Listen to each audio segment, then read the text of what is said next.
இந்த லாவண்யா தருதலைக்கு நான் லோன்ஸ் வாங்கி கொடுத்தேன் இல்லையா, அந்த லிஸ்ட்டு வந்து நான் இப்போ அப்டேட் பண்ணி ஒரு எக்ஸல் ஷீட் வந்து போட்டேன் பாருங்கள். இதில் நான் 35-36 லட்சம்னு நினச்சேன். இதில் பார்த்தீங்கன்னா 39,55,000 ரூபாய் காமிக்குது. ஸோ ரவுண்டாக 40 லட்சம் ரூபா வீணாக போயிருக்கு. இது எல்லாத்துக்கும் காரணம் யாருன்னு தான் தெரியல. அது எதுக்கு என்கிட்ட இப்படி பிடுங்கிட்டு எதுக்கு அவங்க ஊரை விட்டு ஓடணும்? இந்த மாதிரி அடுத்தவங்களுக்கு குடைச்சல் கொடுத்துட்டு எப்படி தான் அவங்கெல்லாம் வந்து குடும்பத்தோடு நல்லா வாழ்கிறாங்கன்னு தெரியலையே. ரொம்ப தப்பான ஒரு உலகம். உழைச்சி சம்பாதிச்சு வாழ்ந்தவங்கள நான் பார்க்கவே இல்லை.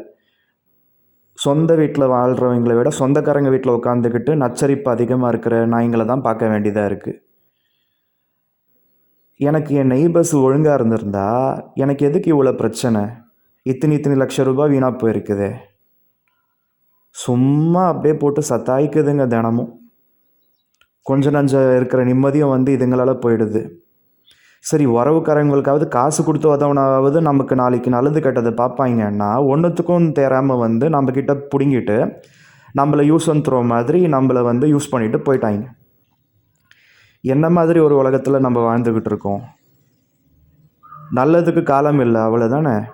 அப்போ இந்த மாதிரி கெடுதல் பேசுகிறவங்க, கெடுதல் யோசிக்கிறவங்க, இந்த மாதிரி அடுத்தவன் வாழ்க்கையை கெடுக்கிறவங்க, இவங்கெல்லாம் எப்படி நல்லா இருக்காங்க? அவங்க நல்லா இருக்கக்கூடாது. ஏன் கடவுள் இந்த மாதிரி வந்து வச்சுருக்காருன்னு தெரியல. அப்புறமா சாத்தான் வேதம் ஓதும்ன்ற மாதிரி என் வயிற்றுச்சில் கொட்டிக்கிட்ட ஒரு சில நாய்ங்கள்லாம் அவங்க வீட்டு மொட்டை மாடியில் பூசணிக்காய் வச்சுருக்காளுங்க. அதுங்க ஓசியில் புறம்போக்கு வாழ்க்கை வாழுதுங்க. அதுங்களை யாரும் வந்து பொருட்படுத்த போகிறதில்ல. ஆனால் அதுங்களோட இடத்த அதுங்க அங்கே வந்து தக்க வச்சுக்கிறதுக்காக வரவங்க போகிறவங்களுக்கெல்லாம் வந்து மந்திரிச்சு விட்ட கோழி மாதிரி அவங்களுக்கு நல்லது யோசிக்கணுமாமா, என் வீட்டுக்கு எனக்கு கெடுதல் யோசிக்கணுமாமா. ஸோ கிழக்கு பக்கம் அந்த பீடை, மேற்கு பக்கம் இன்னொரு பீடை, எல்லா டைரெக்ஷன் 8 திக்குலேயும் வந்து பீடைங்க இருக்குதுங்க. இந்த பீடைங்களெல்லாம் வந்து எப்படி எப்படி டார்ச்சர் பண்ணுதுங்கன்னா ஒவ்வொன்றும் ஒவ்வொரு ரகமாக வந்து டார்ச்சர் பண்ணுதுங்க. இதுங்கெல்லாம் ஒழுங்காக இருந்திருந்தா என் வாழ்க்கை எவ்வளோ நல்லா இருந்திருக்கும். காலையிலேருந்து ஒரு பச்சை தண்ணி கூட குடிக்காமல் உட்காந்துக்கிட்டு இருக்கேன். நானும் பார்த்துக்கிட்டே இருக்கேன். நான் பேலை போவேன். பேலை போயிட்டு வெளியில் வரப்போ தான் வந்து அப்படியே கத்தி கத்தி பேசுவாளுங்க.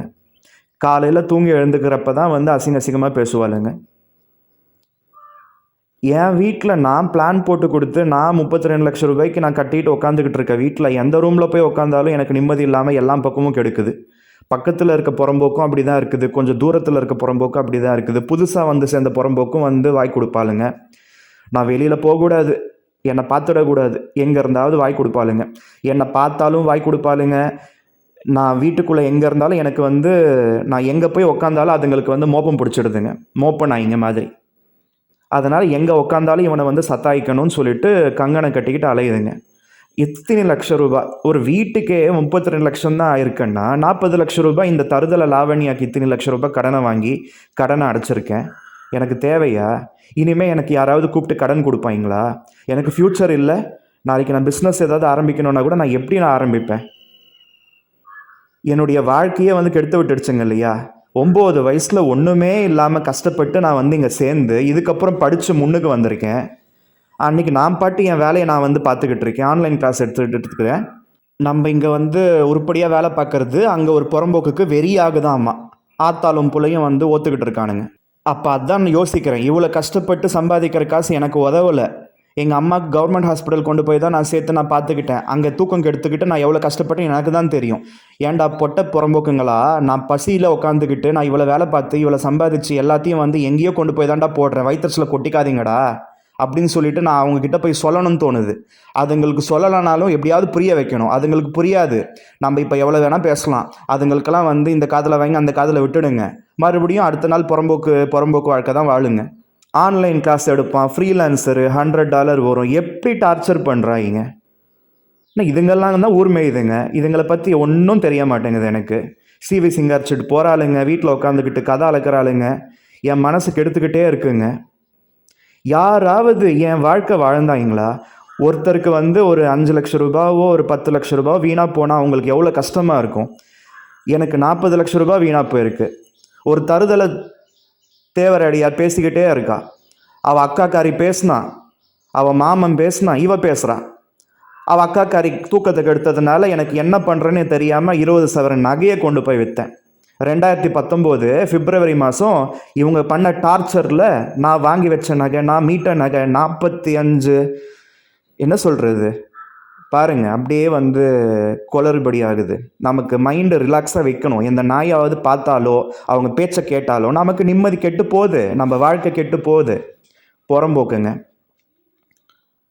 எப்படி தான் இதுங்களெல்லாம் சமாளிக்கிறதுன்னு தெரில. நான் என்ன சொல்ல வரேன்னா 157 கிராம் கணக்கு போட தெரியும்ல எல்லாருக்கும், 20 சவரன் நகை. இந்த பன்னாடை புறம்போக்குங்க வந்து பண்ண குடைச்சல்ல என்ன செய்கிறேன் ஏது தெரியான்னு தெரியாமல் தாம்பரமில் ஒரு வேலைக்குன்னு போனேன். இங்கேருந்து தாம்பரத்துக்கு காட்டிட்டு போகிறதுக்கு 3.5 மணி நேரம், திரும்பி வரத்துக்கு 3.5 மணி நேரம், அங்கே ஒரு 10 மணி நேரம் வேலை, 17 மணி நேரம் இப்படி போச்சா. அதுக்கப்புறம் எவ்வளோ நேரம் இருக்க போகுது? ஒரு 7 மணி நேரத்தில் வீட்டில் ஒரு 4 மணி நேரம் நிம்மதியாக தூங்க விடலை. அப்பன்னு பார்த்து குடைச்சல் கொடுத்துக்கிட்டே இருந்ததுங்க. எதுக்கு அப்படி பேசணும்? நான் யாரையாவது பேசுகிறேன்னா யோசிக்கிறேனா? அப்போ அவங்க குடும்பத்தில் எல்லாமே விளங்காத நாய்ங்களாக இருக்குதுங்க. 1 லட்சம் ரூபாய் சம்பளமா ஒரு பொட்டை தேவடியா பையன். அவன் அப்படி தான் யோசித்தான். ஒன்றுத்துக்கும் தெரியாமல் வீட்டில் ஒரு பொட்டை தேவடியா பையன் உட்காந்துக்கிட்டு இருக்கான். அந்த சும்மா உட்காந்துக்கிட்டு இருக்கவனும் அப்படி தான் குடைச்சல் கொடுக்குறான். எல்லாரோட சிந்தனையும் எனக்கு எதிரும் புதிருமா இருக்குது. ஒரு பிச்சைக்கார புறம்போக்கும் என்னை வந்து பின் பாயிண்ட் பண்ணி என்னை வந்து என்ன சொல்கிறது சென்டர் பண்ணி நம்மளை பேசுகிறான், கார்னர் பண்ணி பேசுகிறான். அப்போ ஒரு பிச்சைக்காரனும் நம்மளை பேசுகிறான், ஒரு 1 லட்சம் ரூபாய் வாங்குற பொட்டை பையலும் நம்மளை பேசுகிறான். இந்த மாதிரி தேவடியா பசங்களுக்கு ஆத்தாக்காரிங்க வந்து நகையை ஒத்து கொடுத்தேன், அது கொடுத்தேன்னு சொல்லிட்டு வீடு வாங்குறதுக்கு டவுன் பேமெண்ட் கொடுக்கறது எதுக்கு?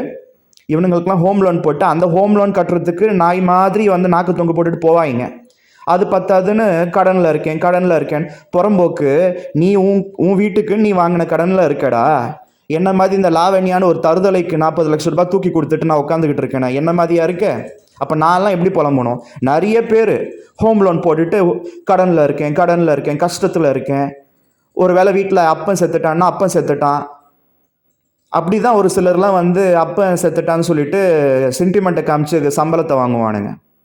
அதுக்கப்புறம் வந்து கல்யாணம் பண்ணிக்கிட்டு குழந்தை பெற்றுட்டு கல்யாணம் ஆயிடுச்சு, குழந்தை வந்துச்சுன்னு வேலை பார்க்குறாங்களோ இல்லையோ லட்சக்கணக்கில் சம்பாதிக்கிறாங்கல்ல, எதுக்கு என்ன குடைச்சல் கொடுக்கணும்?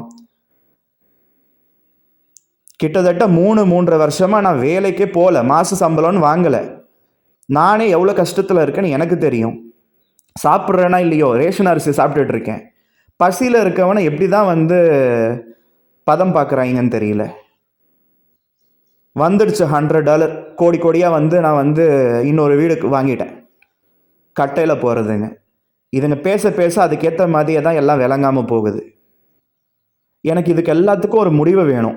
நானும் வந்து இதுங்களால் நான் மென்டல் ஹாஸ்பிட்டலுக்கு போகிறதும், நான் வந்து கவுன்சிலிங் அட்டன் பண்ணுறதும், ஏன்னா காசுங்க அதெல்லாம் சும்மா கிடையாதுங்க.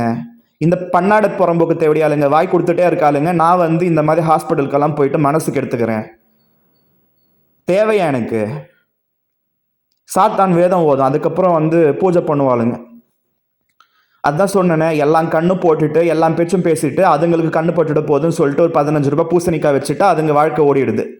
கல்யாணம், குழந்தை, நாளை முக்கா காட்டிக்கிட்டு போகிறாளே வேலைக்குன்னு பொட்டை வீட்டில் உட்காந்துக்கிட்டு எல்லா பக்கமும் எல்லாரும் நம்மளை சீண்டிக்கிட்டே இருந்து என்ன பண்ண முடியும்? எனக்கு எந்த நாயும் தேவை கிடையாது. எனக்கு காலையில் நான் எழுந்துக்கிறப்ப டிஸ்டர்பன்ஸ் இருக்கக்கூடாது. இன்றைக்கி காலையில் ஒரு புறம்போக்கு 6:30க்கெல்லாம் வந்து அங்கே இதை தோன்றேன்னு சொல்லிட்டு ஏதோ ஒரு புறம்போக்கு இடம், அங்கே வந்து ஒரு பிளாட்டு கூட இல்லை. அந்த பிளாட்டு எந்த நாய்க்கு வித்துச்சுன்னு தெரியல. அது விற்றானுங்க. ஒரு 4 நாளாக அவனுங்க வந்து கத்தி தூக்கத்தை கெடுக்கிறானுங்க. எனக்கு தெரிஞ்ச வரையும் அந்த டிடிசிபி லேஅவுட்டில் நான் பார்த்த வரையும் அங்கே வந்து பிளாட்டே கிடையாது. இப்போ அந்த புறம்போக்குங்க எந்த புறம்போக்குக்கு வித்துச்சுன்னு தெரியல, அது எங்கே வாங்குச்சுன்னு தெரியல, அதுக்கு ஃபென்சிங் போடுறாங்க. இந்த மாதிரி புறம்போக்கு எடுத்து புறம்போக்கு நான் இங்கே ஆக்கிரமிச்சுக்கிட்டோம். நான் புறம்போக்கு கிடையாது. என்னை பற்றி பேசுகிறதுக்கோ என்னை பற்றி யோசிக்கிறதுக்கோ எந்த தேவடியா பையனுக்கும் எந்த தேவடியாக்கும் வந்து அருகதை கிடையாது. சும்மா லூசு கூ மாதிரி கேனக்கூ மாதிரி மென்டல் புண்டைங்க மாதிரி பேசிக்கிட்டே இருக்குதுங்க, யோசிச்சுக்கிட்டே இருக்குதுங்க பொட்டைங்க. இதில் நான் பொட்டையாமா வீட்டில் இருக்க பொம்பளைங்களை அனுப்ப சொல்லு, நான் பொட்டையா ஆம்பளையான்னு தெரிஞ்சிடும். அவுத்து காமிச்சா கூட பார்த்ததுக்கு அப்புறம் கூட வந்து அதுங்களுக்கு பொட்டம் தான் பேசுவாங்க. பேசணுன்னா என்ன வேணால் பேசலாம். தருதலை தேவடியாளுங்க எங்கேருந்துங்க வருதுங்க? சரி, இங்கே தான் இப்படி இருக்குதுங்க சொல்லிட்டு தான் அந்த உறவுக்கார அந்த தேவடியா, அந்த லாவண்யா, அந்த புருஷன், அந்த இத்திஷா, அந்த லவடி கபெல்லாம் வந்து நாளைக்கு நல்லது கெட்டது பாப்பான்னு நினச்சா அதுங்க இன்னும் பிடுங்கிட்டு போகணும்ல ஆட்டோவில் வந்து இறங்குதுங்க. அதுங்களுக்கு கஷ்டமே கிடையாது, அதுங்களுக்கு கஷ்டமே கிடையாது, புறம்போக்குங்க. அது அன்னைக்கு கூட ஆட்டோவில் வந்து இறங்குது. கஷ்டம் தெரிஞ்சவங்களா இருந்தால் ஆட்டோவில் வந்து இறங்க மாட்டாங்க. நான் காசு கொடுக்கலையாம்மா, அதுக்கப்புறம் வந்து நடந்து போகுதுங்க. என் போகிற நான் எங்கேயோ போய் சாவலைல்ல. இப்போ இங்கே விருந்தாளி வீட்டில் உட்காந்துக்கிட்டு விருந்தாளிக்கு பிறந்ததுங்க வயிற்றுல கொட்டிக்குதுங்களே. அந்த மாதிரி தான் இந்த தேவடியா வந்து என் பெரியம்மா காரிக்கு சந்திரபாபு நாயுடு கொடுத்த வீட்டில், ஓசி வீட்டில் 350 சதுரடியில் ஃப்ளாட் நொட்டுறதுக்கு அந்த வீட்டில் போயிட்டு உக்காந்துக்கிட்டு இருக்குங்க. எனக்கு இந்த பன்னாடைங்களை பற்றி பேசி பேசி பேசி எனக்கு வருமானம் குறைஞ்சி போச்சான்னு தெரியல. யூடியூப்லலாம் ஒரு மயிரும் வராது, சரியா? வயிற்றுல கொட்டிக்காமல் இருக்க சொல்லுங்கள் என் அக்கத்து பக்கத்துக்காரங்களை. எனக்கு தான் உறவுக்காரங்க தான் வந்து ஒன்றுத்துக்கும் பிரயோஜனம் இல்லைன்னு தெரிஞ்சு போச்சு. இத்தனை லட்சம் ரூபாய் வந்து என்னை ஏமாற்றிட்டு போயிருக்குன்னா ஒருத்தங்க கூட என்கிட்ட வந்து நின்று சப்போர்ட் பண்ணி பேசுகிறதுக்கு இல்லையா. எல்லாரும் வந்து குரூப்பில் இருந்து வெளியில் போய்ட்றாங்க, இல்லைனா என்ன வாட்ஸ்அப் குரூப்பில் இருந்து வெளியில் எடுத்துடுறாங்க. இந்த மாதிரி ஒரு குடும்பமும் தேவையா? நான் ஒரு இந்த பொசிஷனில் நான் இருக்கேன், நான் கஷ்டப்பட்டு நான் வாழ்ந்துக்கிட்டு இருக்கேன். நான் என்றைக்கும் எந்த நாய்கிட்ட பிச்சை எடுத்தது கிடையாது. நான் மெரிட்டில் ஸ்காலர்ஷிப்பில் நான் வந்து கஷ்டப்பட்டு படித்து முன்னுக்கு வந்திருக்கேன். மற்ற புறம்போக்குங்க மாதிரி வீட்டில் உட்காந்துக்கிட்டு பொழுதை வீண் பண்ணிக்கல. ஒவ்வொரு நாளும் வந்து எப்படி வாழணும் எப்படி வாழக்கூடாதுன்னு நான் யோசித்து பக்குவமாக இருந்திருக்கேன். பன்னாட வாழ்க்கை வாழலை நான். மற்றவங்க வாழ்கிற புறம்போக்கு வாழ்க்கை எனக்கு இல்லை. எத்தனை நாள் வாழ்ந்துட போகுதுங்க? ஒரு 100 வருஷம் வாழ்ந்துடுங்களா? எவ்வளோ ஆட்டம்! ஒன்றுத்துக்கும் தேராத நான் இங்கே என்ன அவ்வளோ ஆட்டம் போடுதுங்க குடும்பமாக.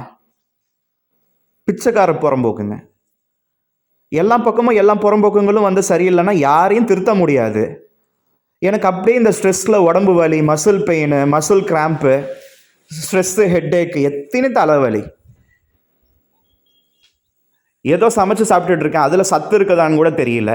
முட்டை கூட சாப்பிடாதவன் எனக்கு 1008 தலைவலி. இதில் இவ்வளோ குடைச்சல் கொடுத்துக்கிட்டே இருந்தால் என்ன பண்ண முடியும்? ஒரு நாய் இல்லை, ஒரு நாய், எல்லா நாயும் வாய் கொடுத்துக்கிட்டே இருக்காளுங்க புறம்போக்கு நாய்ங்க. என்னதான் பண்ணுறது இந்த மாதிரி பீடைங்களுக்கு நடுவில்? வக்கனையாக குளிச்சுட்டு சீவி சிங்கரிச்சுக்கிட்டு தான் இருக்காளுங்க. நான் செத்தா போயிட்டாளுங்க, பிச்சை எடுக்கிறாளுங்களா? நான் தான் படாத பாடு பட்டுக்கிட்டு இருக்கேன். எதுக்கு என்னை வந்து அப்படியே சீண்டுதுங்க? அது நேரில் வந்து பேசுகிறவங்கள கூட சமாளிச்சிடலாங்க, பின்னாடி பேசுகிறவங்க, பின்னாடி யோசிக்கிறவங்கள, இந்த மாதிரி பொட்டைங்களெல்லாம் ஒரு மயிரும் பிடுங்க முடியாது. ஏழவை எடுத்தவனுங்க. போகிற வர நாய்ங்களும் வந்து வாய்க்கு வந்த மாதிரி பேசுகிறதும் இல்லைனா இஷ்டத்துக்கும் யோசிக்கிறதுமா இருந்தால் இதுங்களை பார்த்து பார்த்து எனக்கு மென்டல் ஆகிடுது. இந்த மென்டலுங்களை பார்த்து பார்த்து எனக்கு பைத்தியம் பிடிச்சிடுது. எல்லாம் வக்கனையாக இருக்குதுங்க. ஒரு கஷ்டமும் கடவுள் இதுங்களுக்கெல்லாம் கொடுக்கல. எனக்கு 1008 கஷ்டத்தை கொடுத்து இன்னும் சித்திரவதை கொடுத்தா எப்படி இருக்க முடியும்? பன்னாடைங்க. 40 லட்சம் ரூபாய் எனக்கு வீண் போயிருக்கு. நான் ஆல்ரெடி இழந்திருக்கேன். எனக்குன்னு வந்து அம்மா அப்பா இல்லாமல் அனாதையாக தவிக்க விட்டுட்டான் கடவுள். 9 வயசுல இருந்து நான் கஷ்டப்பட்டுட்டேன். அதனால் நான் என்ன சொல்ல வரேன்னா, ஆல்ரெடி படாத பாடு பட்டுட்டேன். இதுக்கப்புறமா என்னை படுத்து எடுக்கிறதுக்கு யாரும் தேவை கிடையாது. உதவின்னு யாரும் வரப்போகிறது இல்லை, ஓகேவா? நானே வந்து நாய் பொழைச்சிக்கிட்டு இருக்கேன். நானே வந்து என் கஷ்டத்தை என் இழவை நானே எடுத்துக்க வேண்டியதாக இருக்குது. இன்னும் எனக்கு குறைச்சல் கொடுத்து இன்னும் பாவத்துக்கு மேலே பாவம் பண்ணுறவங்களாம் நல்லா இருக்கக்கூடாது. பசியோடு நான் வந்து அவங்களெல்லாம் சபிக்கக்கூடாதுன்னு பார்க்குறேன். எனக்கு மனசார எந்த தேவடியாவையும் சபிக்க தெரியாது. ஆனால் அதுங்க என்னதான் பண்ணுதுங்கன்னு தெரியல, பிளாக் மேஜிக் பண்ணுதுங்கன்னு தெரியல. அதுங்க குடும்பமாக வயிற்றுல கொட்டி கொட்டி என் வாழ்க்கை கெட்டு போகுதே தவிர அதுங்கெல்லாம் நல்லா தான் இருக்குதுங்க. நேற்று ஜன்னல் திறந்தா அங்கே ஒரு தேவடியா வந்து வீட்டில் கதை அளக்கிறாளுங்க, மாமியாரும் மருமகளும். அப்படியே வந்து நம்ம மனசில் நினைக்கிறதெல்லாம் அதுங்க பேசுவாங்க. அப்படி பேசி அதில் ட்ரிகர் பண்ணி சிரித்து வந்து ஏளன பேச்சு, நக்கல் பேச்சு, சிரிப்பு. புறம்போக்கு நாய்ங்க ஒவ்வொன்றும் வந்து பிச்சைக்கார புறம்போக்கு நாய்ங்க. போய் இதுங்கெல்லாம் ஒரு ஆளுன்னு எனக்கு வந்து நேரத்தை வீண் பண்ணுதுங்களா? இந்த பன்னாடைங்கள்லாம் என் கிட்ட வந்து நெருங்க கூட வந்து அதுங்களுக்கெல்லாம் அருகதை கிடையாது. அதுங்க வாழ்க்கை என்ன வாழுது, நான் என்ன வாழ்கிறேன்? ஏதாவது சம்பாதிக்கிறானுங்க, எல்லாம் ஐடியில் வேலை பார்க்குறான், ஒர்க் ஃப்ரம் ஹோம்னு பிடுங்குவான்.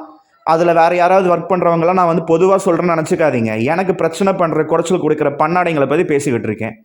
அதுங்கெல்லாம் சம்பாதிச்சு அதில் என்னத்தை சாதிச்சதுங்கன்னு தெரியல. விருந்தாளிக்கு பிறந்தவங்க என்னை பேசுனதெல்லாம் நான் பேசணும். இவங்க பொட்டைங்க, இவனுங்க கேன கூதிங்க, இவனுங்க லூசு கூதிங்க, இவனுங்க வந்து லவடி கபாலுங்க, இவனுங்க தேவடியா பயலுங்க, இவனுங்க வீட்டில் இருக்க தேவடியாளுங்கெல்லாம் வந்து எனக்கு வாய் கொடுக்குறாளுங்க.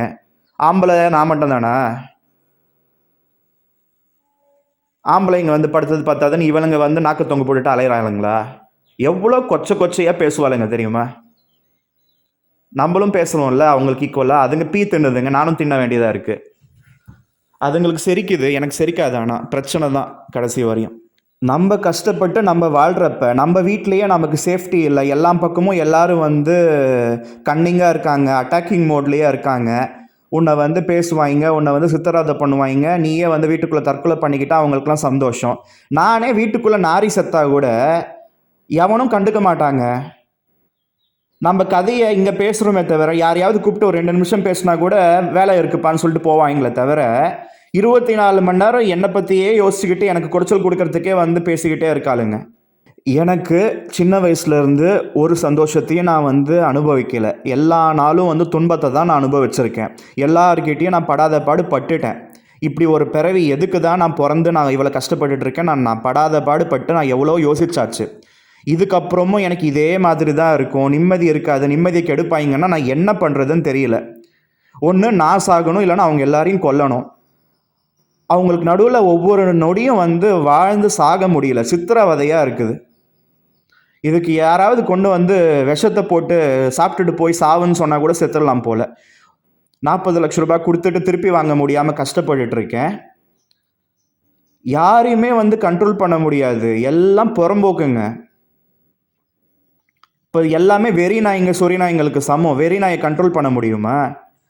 அது கிட்ட போய் நின்றா அது நம்மளை இன்னும் தான் பதம் பார்க்கும். அந்த மாதிரி தான் வெறி நாய்ங்க இவளுங்கெல்லாம். அந்த லாவண்யாலாம் மட்டும் என்ன சும்மாவா? என் வீட்டுக்கு கிரகப்பிரவேசத்துக்கு கூட கூப்பிட்டேங்க, அந்த தேவடியா வரவே இல்லைல்ல, பொறாம பிடிச்சது அது. இன்னைக்கு 40 லட்ச ரூபாய் அந்த தேவடியாவாவில் அதுக்கு நான் லோன்ஸ் போட்டு கொடுத்து அந்த லோன்ஸை அடைக்கிறதுக்கு ரொட்டேஷன் பண்ணி இது பத்தாதுன்னு என் ஃபிக்ஸட் டெபாசிட்டும் வந்து கிட்டத்தட்ட 10 லட்ச ரூபாய் வீண் போயிருக்கு. 10 லட்ச ரூபாய் இதில் ரொட்டேஷன் பண்ணது இல்லாமல் 10 லட்ச ரூபாய் என்னுடைய டெபாசிட்டை நான் பிரேக் பண்ணி நான் போட்டு வச்சுருக்கேன். அதுங்களுக்கு ஓசியில் ஏதோ புறம்போக்கு நிலத்தை விற்ற காசெல்லாம் வந்து செட்டில் ஆன நாய்ங்க. அதுங்க எப்படி இருக்குது பாரு. 5 சவரனை 1 லட்சத்துக்கு வாங்கிச்சுங்களாம், வீடு ஓசியில் வாங்கிச்சுங்களாம், பைக் ஓசியில் வாங்கி கொடுத்துச்சுங்களாம். எல்லா பக்கமும் எல்லாம் வக்கனையாக இருக்காளுங்க. நான் இல்லை அதுங்களை பற்றி யோசிச்சுக்கிட்டே இருக்கணும், நான் அதுங்களை பற்றி யோசிக்கிறதே இல்லை. தருதலைங்க. வீட்டில் கருமாதி ஆனாலும் வந்து சொல்கிறது இல்லை, கல்யாணம் ஆனாலும் வந்து கூப்பிடுறது இல்லை. அதுக்கெல்லாம் தேவைப்பட மாட்டோம்.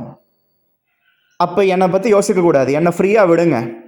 எனக்கு வேணும்னா எவனையாவது நான் கூப்பிட்டு நான் ஊம்ப வச்சுப்பேன். நான் எப்படியோ நான் கெட்டு குட்டிச்சவராக போகிறேன். இவங்க டார்ச்சர் பண்ணி நான் டாப்பாக இருந்து நான் வந்து வெர்சா மாதிரி நான் பாட்டமாக கூட மாறிட்டேன். எவ்வளோ சித்திரவதை. பொட்டையாக தான் வந்து 106 பேரா 107 பேர் வந்து ஊம்பிட்டாங்க. ஆம்பளையாக இருந்தால் போய் ஊம்புவான், பொட்டையாக இருந்தால் ஊம்ப விடுவான்ல. எவ்வளோ கேவலமான பிறவிங்க. தெரியாது எல்லாம் எப்படியாப்பட்ட புறம்போக்குங்கன்னு.